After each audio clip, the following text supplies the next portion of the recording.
every baddie on campus is dying to get a taste of. It all started when Louise woke up in her room and started getting ready for the Magic Academy. She grabs her wand and heads to class, where a new teacher, Ms. Chemreuse, walks in. During the lecture, the teacher demonstrates a transmutation spell, turning stones into bronze. When she asks Louise to replicate the spell, the rest of the class starts snickering. However, as Louise starts chanting, a blinding light fills the room, indicating another one of her signature failures. Later, a group of girls corners Louise on the stairs to mock her about the upcoming summoning ritual. Louise, refusing to back down, boldly claims she's going to summon the most legendary and beautiful familiar anyone has ever seen. The next day, the students gather in the garden for the big ritual. One by one, they summon various creatures. Some get one-eyed monsters, while others get giant salamanders. Finally, it's Louise's turn. Her classmates prepare for another explosion, and Kirika tells her she better summon something better than a lizard.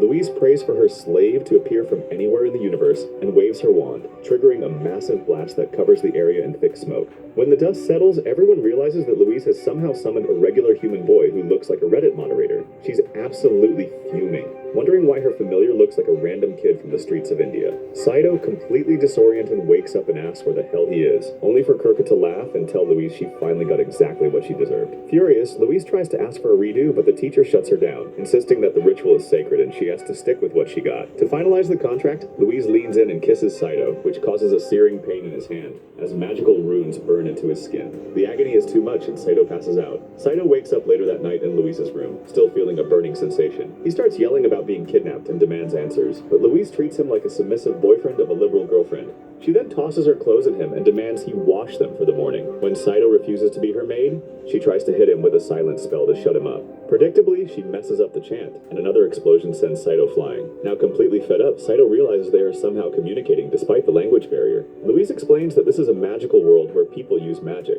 and he is now her familiar for life. Terrified by the logic of this new world, Saito bolts out of the room. He runs past Guiche, who is busy flirting again, and eventually finds himself outside. At that moment, he looks up at the sky and sees two moons, one red and one blue, and realizes that he is not in his hometown, Tokyo, anymore. Just a few days ago, Saito was living an ordinary life of a desperate gooner, desperately searching for a part-time job. On his lonely walk home, he stumbled upon a strange glowing orb floating in the air. Curiosity got the better of him, and he stuck his hand into the shimmering light. That's when he heard a girl's voice chanting